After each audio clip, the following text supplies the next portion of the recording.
Bonjour et bienvenue à ce tirage du lundi. Alors aujourd'hui c'est un tirage un peu spécial parce que depuis, je dirais 3 semaines, j'ai l'archétype d'Isis qui revient fréquemment, alors en rêve, dans des consultations privées, dans des analogies que je peux faire. Et je me suis décidée à prendre l'oracle d'Isis. Alors l'oracle d'Isis c'est celui-là, c'est fait par Alana Fairchild. Fairchild, pardon, et le dos est celui-ci. Et j'ai pré-tiré une carte, donc à l'aveugle bien sûr, en demandant sur quoi devrait porter la guidance aujourd'hui. Et donc, je ne le fais pas devant vous parce que j'ai construit mon tirage ensuite en fonction de cette carte-là. Donc la carte qui est tombée, c'est la Dame des Étoiles et c'est la prêtresse de Sirius. Alors, Sirius, c'est intéressant parce que c'est donc une étoile de la constellation du Chien. Hein. C'est l'étoile la plus brillante après le Soleil, vue de notre système solaire, hein, forcément. En même temps, je n'ai pas voyagé dans l'espace pour vous dire si ça brillait plus ailleurs. Mais bon, bref. Et ce que je trouve intéressant, c'est que donc Sirius, on le trouve, c'est l'un des chiens d'Orion dans la mythologie grecque. Et dans la mythologie égyptienne, Sirius est assimilé aussi dans son archétype à Anubis. Je trouve ça intéressant qu'on ait ce mélange dans deux mythologies polythéistes de cet archétype. Donc, Sirius, il nous invite à arrêter de nous comparer aux autres sans arrêt.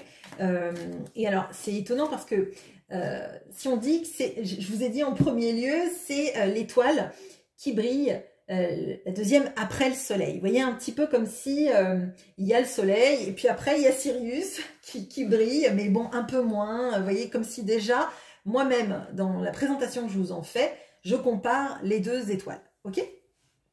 Bon. On a donc Sirius qui nous invite à arrêter de comparer.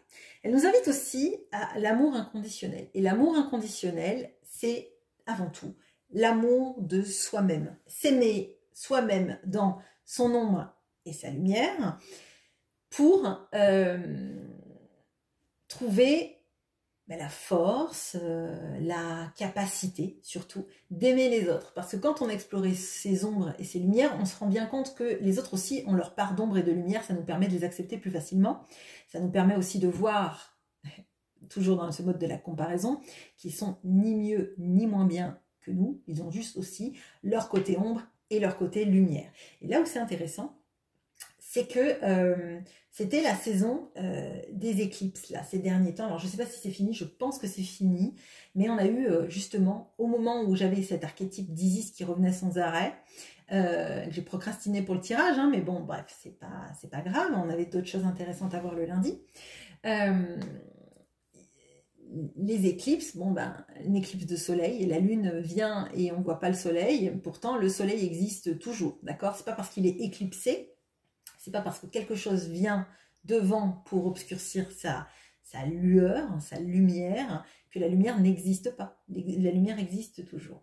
Et c'est intéressant parce que vous voyez, j'ai cette obsidienne. Cette obsidienne, elle vient du Mexique. Elle vient de... Je l'ai achetée à Chichen Itza. Et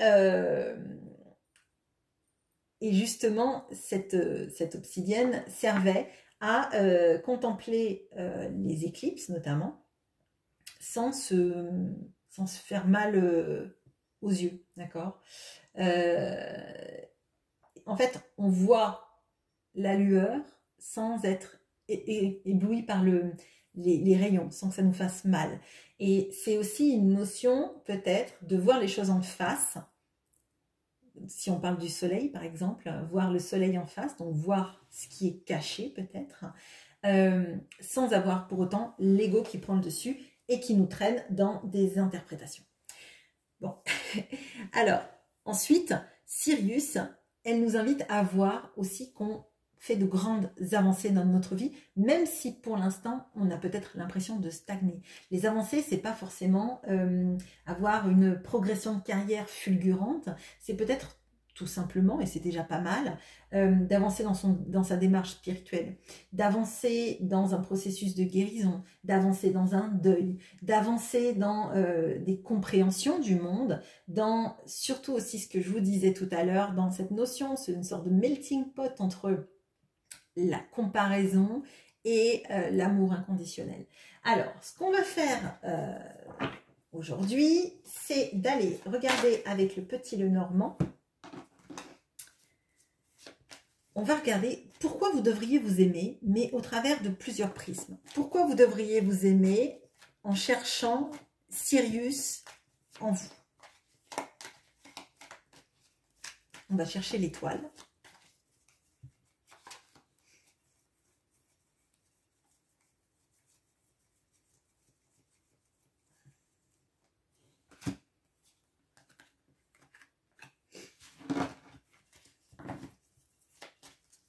Alors, on a le pont. Alors, le pont, effectivement, c'est une carte supplémentaire du Lenormand, des rêves enchantés de Lenormand. C'est pas une carte qui est dans le Lenormand traditionnel, mais je trouve intéressantes les cartes supplémentaires de Kiro Marchetti. Alors, on a ce pont, on a l'étoile et on a la lettre. La lettre, moi j'ai l'impression que c'est un petit peu aussi cette notion-là, alors pas de la lettre qu'on envoie, mais une sorte de lettre qu'on envoie à soi-même, une sorte de peut-être de listing. Vous voyez, ça vous invite peut-être à lister toutes vos qualités, peut-être aussi tous vos défauts, de les mettre aussi en miroir, l'un et l'autre, de regarder aussi peut-être des personnes que vous jugez peut-être mieux que vous, toujours dans cette notion de comparaison, et d'aller regarder leurs qualités et leurs défauts, de les mettre en miroir aussi. Et de voir que peut-être il y a des choses que vous voyez en qualité chez eux qui représentent vos défauts à vous, et vice-versa. Et de vous interroger sur est-ce que c'est vrai? Est-ce que c'est vrai? Est-ce que ce que je vois chez les autres, c'est bien mieux que ce que je suis? Est-ce que c'est pas quelque chose vers lequel je tends? Est-ce que c'est pas un pont à emprunter ou un pont illusoire? Là, on a cette notion-là de vous poser la question de pourquoi est-ce que je me compare aux autres alors que finalement, j'ai tellement de choses en moi. Vous voyez, là, à mon sens, on a cette notion, et je vous ai dit, il y a le pont illusoire. Donc, il y a ce qui est, d'accord? Et effectivement, il y a des gens qui ont sans doute des qualités que vous n'avez pas. Et ils ont aussi des défauts que vous n'avez pas. Dans la comparaison, en fait, il ne faut pas prendre juste ce qui va nous faire du mal, c'est-à-dire forcément les qualités des autres que nous n'avons pas.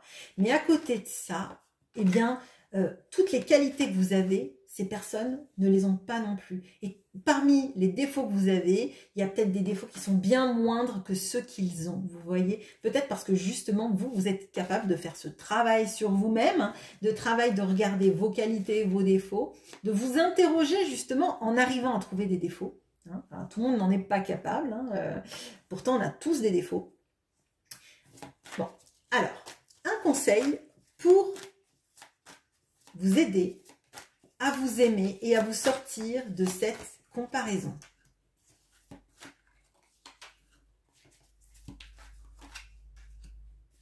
Alors, on a énormément de bâtons. Alors, on a le 2, le 4, le 6. C'est marrant, on a une suite logique. Alors, on a le 2. On a le 4. On a le 6. Alors, le 2 de bâton, ça peut nous parler de la difficulté à communiquer. Alors, la difficulté à communiquer, peut-être cette sensation de sentir parfois moins bien que les autres. La sensation aussi peut-être de ne pas arriver à dire sa vérité, arriver à ne pas arriver à, comment dire, à se projeter dans ce dialogue intérieur, de parler de l'un à l'autre, j'ai envie de dire, de manière plus plus douce. Hein. Mais plus douce, j'ai l'impression que, en fait, dans le dialogue qui ne se fait pas, il y a à la fois le dialogue intérieur, cette sorte vous voyez, de superposition entre ce qui est illusoire et ce qui est réel. Et forcément, dans le dialogue, parfois quand on est dans ça, quand on met quelqu'un sur un piédestal ou qu'on l'imagine toujours mieux que nous, etc., etc., on a parfois une manière de s'exprimer dans laquelle on se dévalorise, vous voyez. Et ça ne vous aide pas à vous aimer, d'accord? On a le 4 de bâton. Le 4 de bâton, il nous parle de stabilité. Il nous parle de la capacité que vous pouvez avoir, vous, d'être capable de vous sentir bien là où vous êtes, même si c'est pas un palais, d'accord? Peut-être que dans cette notion-là de la comparaison, vous devriez vous dire, alors, est-ce que moi, j'arrive à me satisfaire de ce que j'ai dans la vie ou est-ce que j'en veux toujours plus? Si vous vous satisfaisez toujours de là où vous êtes, avec qui vous êtes, etc., etc., c'est peut-être que ça, c'est une immense qualité que les gens avec qui vous vous comparez n'ont pas. Peut-être qu'il y a des personnes qui préfèrent vivre dans des châteaux, même s'ils sont mal entourés. Et ça, pour autant, c'est une grande capacité que vous avez. D'accord ? On a le 6 de bâton. Le 6 de bâton, c'est la reconnaissance. Alors là, pour moi, il y a peut-être une blessure vis-à-vis de la reconnaissance d'autrui. Et c'est ça qui vous pousse aussi peut-être à vous comparer, notamment par exemple dans le domaine du travail. Dans le domaine du travail, moi, je voudrais être reconnue pour qui je suis, pour qui je fais, pour ce que je fais, pardon, pour ce que je manifeste, pour tout le travail que j'engage, etc.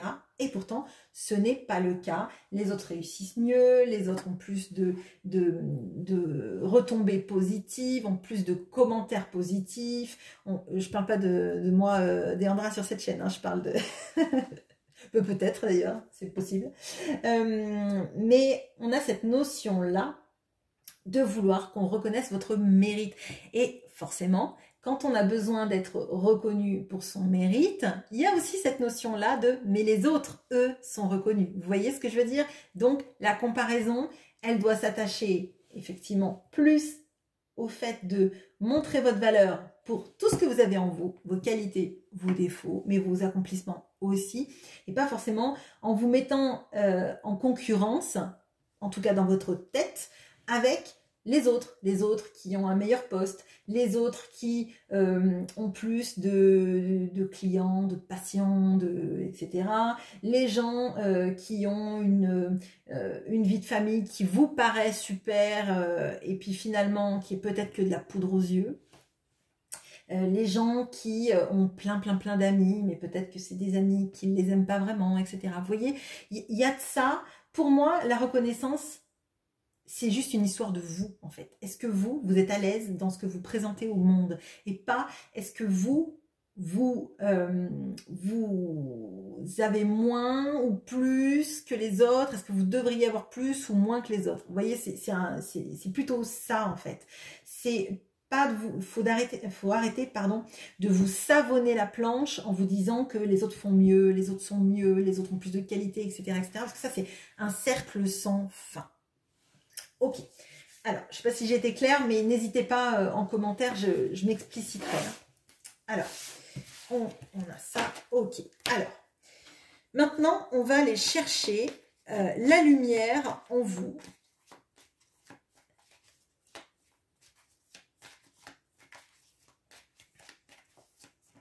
Allez, on cherche le soleil. J'ai bien mélangé parce que tout à l'heure, le soleil était en fond de... au fond de la...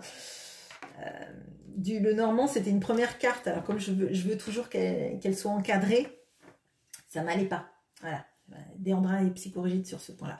Alors, on a les chouettes, on a le soleil et on a le labyrinthe. Alors, où est le soleil? Eh bien, le soleil, il se sent un petit peu perdu, là. Donc, moi, j'ai l'impression que peut-être que l'ego est un peu dans les chaussettes, hein, qu'on a l'impression qu'on voit pas clair dans les situations, qu'il y a des choses qui sont un peu tues, un petit peu ambivalente de la part d'un entourage, peut-être, hein, d'accord. On a l'envie de sortir de tout ce qui est communication masquée. Alors ça peut être vis-à-vis d'un partenaire amoureux qui vous écrit la nuit quand tout le monde dort, ou quand cette personne a le temps, ou de manière cachée, etc. Ça peut vouloir parler, ça peut nous parler aussi dans le travail de gens qui vous promettent des choses mais sans jamais rien ratifier. Ça peut nous parler aussi de cette sensation d'avoir l'intuition que quelque chose se fait. C'est en train de se passer mais n'est jamais manifesté dans la matière, d'accord. Et là, j'en reviens, parce qu'on a la lune, on a le soleil, j'en reviens avec cette histoire d'éclipse. Cette histoire d'éclipse nous dit bien que c'est pas parce que la lune est devant le soleil et qu'on ne voit plus le soleil que le soleil n'existe pas. Il est juste caché. Ok. On a cette notion du labyrinthe et moi j'ai un peu l'impression qu'on est un peu perdu sans se dire qu'on pourra trouver la sortie du labyrinthe. C'est un petit peu ce que je vous disais tout à l'heure. On cherche une lumière en soi mais elle est déjà là. Et l'erreur, ce serait de penser qu'on n'a plus d'espoir, qu'on n'a plus de force vitale, qu'on n'arrive à rien, qu'on s'éteint un petit peu. Vous voyez, là je le vois un petit peu comme si vous étiez une sorte de braise ardente sous la cendre. La cendre fait que vous ne voyez pas ces braises ardentes et pourtant, eh bien, elles existent, elles sont là. Vous avez cette capacité en vous de faire en sorte qu'il fasse beau dans votre vie. Alors,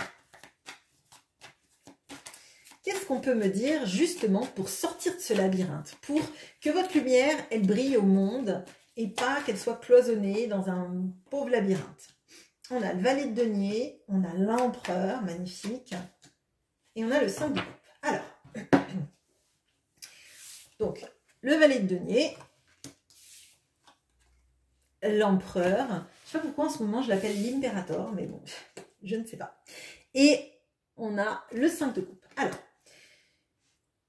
c'est assez fou parce que, si vous voulez, si on met en dessous là,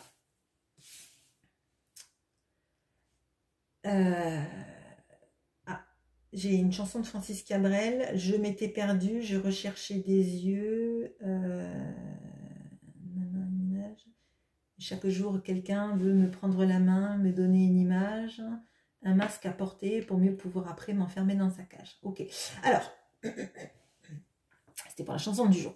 Alors, on a cette notion-là, le valet de denier, c'est quelqu'un qui aspire à la réussite, mais qui ne sait pas trop comment s'y prendre et qui suit, alors je dirais qu'il suit un peu le mouvement. Là, l'impression que j'ai, c'est que sous ces chouettes-là, sous ces oiseaux de nuit, on a cette notion-là un petit peu d'attendre les promesses des gens, d'attendre les mouvements des gens, les messages des gens même peut-être, pour se sentir exister, pour se sentir vivant, pour se sentir considéré. Ok. Le valet de denier, c'est celui qui aimerait faire des choses, mais qui ne sait pas trop comment s'y prendre. Et c'est un petit peu comme si vous attendiez que quelqu'un vous tire par la main en vous disant « je te valide ». Vous voyez, moi c'est comme ça que je le ressens. Bon, sauf que ce sont des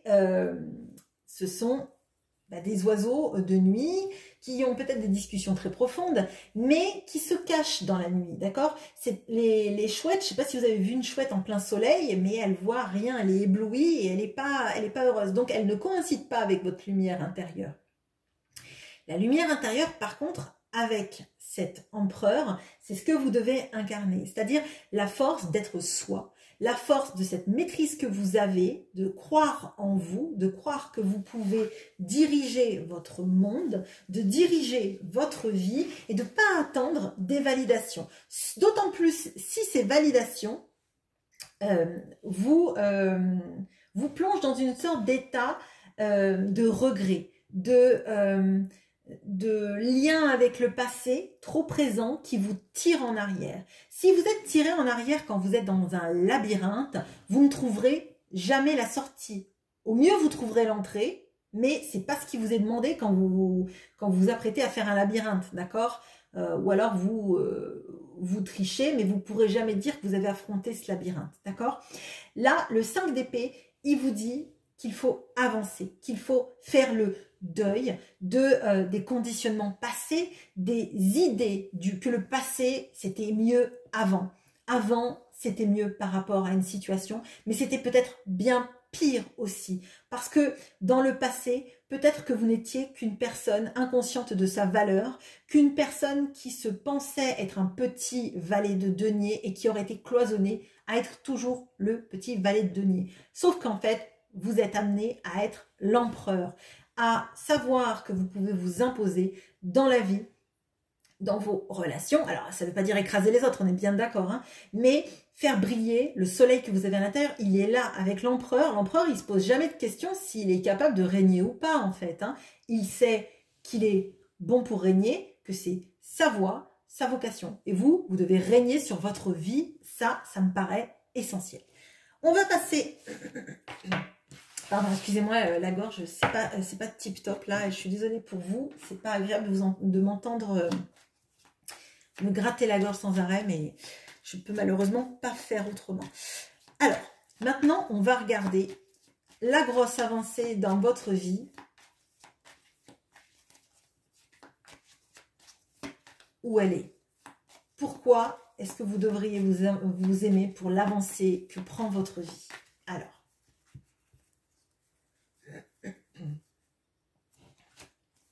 Magnifique. Magnifique, magnifique. Alors, je vous la mets quand même. Le temps et rien d'autre.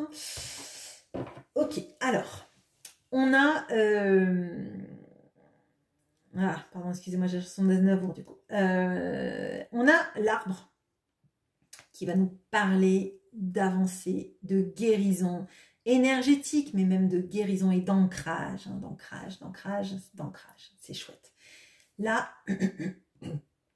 on a pourquoi est-ce que vous devriez vous aimer? Parce que vous avancez dans votre travail sur vous, dans vos conscientisations, dans peut-être même l'alignement énergétique que vous avez à l'intérieur de vous et dans votre ancrage, dans votre stabilité, dans la capacité que vous avez à être heureux, parce que la stabilité, c'est aussi ce 4 de bâton, hein, à vous contenter joyeusement, hein, vous contenter plutôt être content de, vous contenter de la vie que vous avez et de pas aller... de pas réclamer toujours plus, d'accord? Parce que le plus, vous l'avez en vous, vous n'avez pas besoin d'aller le chercher à l'extérieur. On a de ça. Et on a l'autre archétype des oiseaux, mais c'est une communication franche, honnête, sincère, aux yeux de tous. Alors, pourquoi vous devriez être fier de vous dans vos avancées? Parce que vous avez fait un gros travail de développement personnel, un gros travail peut-être même sur la résolution de deuil, si on en parle de tout à l'heure, de ce 5 de coupe, hein. Sur la guérison de pas mal de blessures. Peut-être que là maintenant, l'histoire elle est à vous lâcher la grappe. Hein.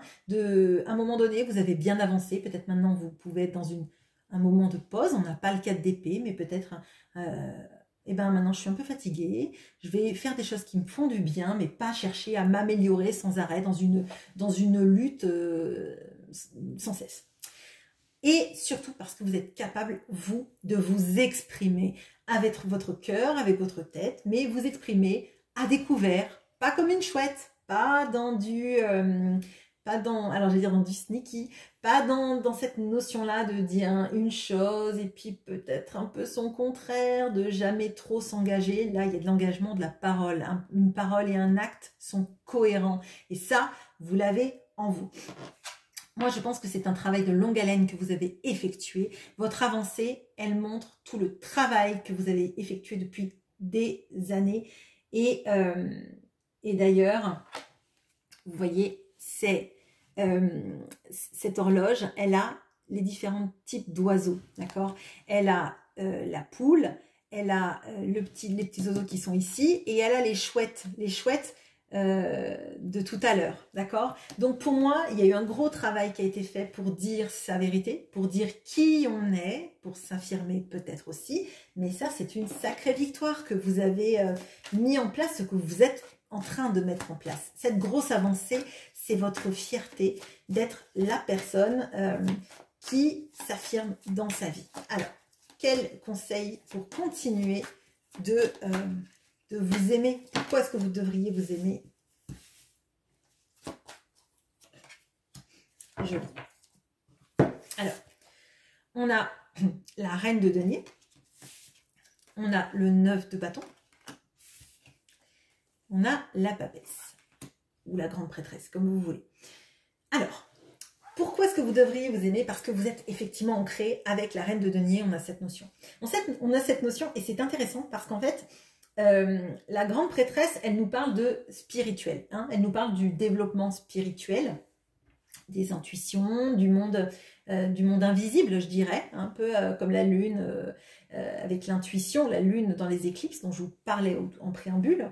Et pour moi, c'est bien parce que vous êtes ancré entre ciel et terre. C'est-à-dire que vous n'êtes pas perché, pas totalement, vous n'êtes pas ancré totalement en négligeant tout le reste, vous êtes équilibré en fait.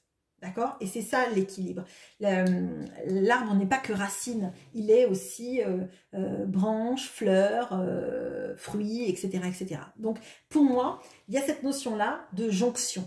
Et c'est à mon sens pourquoi vous arrivez à dire les choses, parce qu'il y a une sorte de gros travail d'intériorisation, de compréhension et de lucidité, je dirais. Alors, le 9 de bâton, c'est quelqu'un qui se protège. Ok, d'accord, c'est quelqu'un qui se protège, c'est sûr, mais c'est quelqu'un aussi qui voit clair. Il se protège parce qu'il sait que potentiellement il y a des dangers, d'accord? Il veut pas être le gars qui sent qu'il y a une guerre et qui a pas construit une muraille, vous voyez ce que je veux dire? On sait qu'il y a des problèmes, on sait qu'on a peur, on se protège, mais on est lucide vis-à-vis de ça. On sait qu'on se protège. Donc déjà, savoir que l'on se protège, c'est pas être dans un déni de réalité. Pour moi, votre grosse avancée, c'est de savoir de quoi vous avez peur, savoir que vous êtes ancré, qu'il y a des choses qui se sont mises en bonne marche, on va dire, que vous savez dire vos vérités, faire confiance aussi à vos intuitions. Et notamment quand vous avez des communications, peut-être que spirituellement parlant, vous vous sentez encore plus connecté avec les gens avec qui vous parlez, avec le message que vous délivrez, même si c'est... alors j'allais dire, même si c'est je vais chercher du pain. Bon, là, c'est bizarre, mais... mais bon, vous voyez l'essence de mon tirage, vous comprenez. Voilà. Bah écoutez, j'espère que ce tirage vous aura plu et encore merci pour votre soutien. Le lundi, on n'est pas nombreuses, mais voilà, moi j'adore ces tirages, je trouve qu'ils sont vraiment différents, ils sont...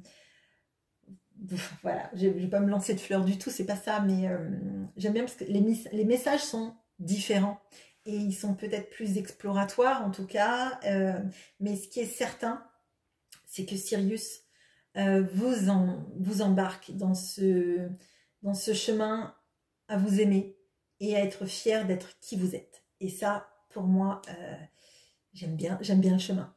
Bonne journée, à bientôt.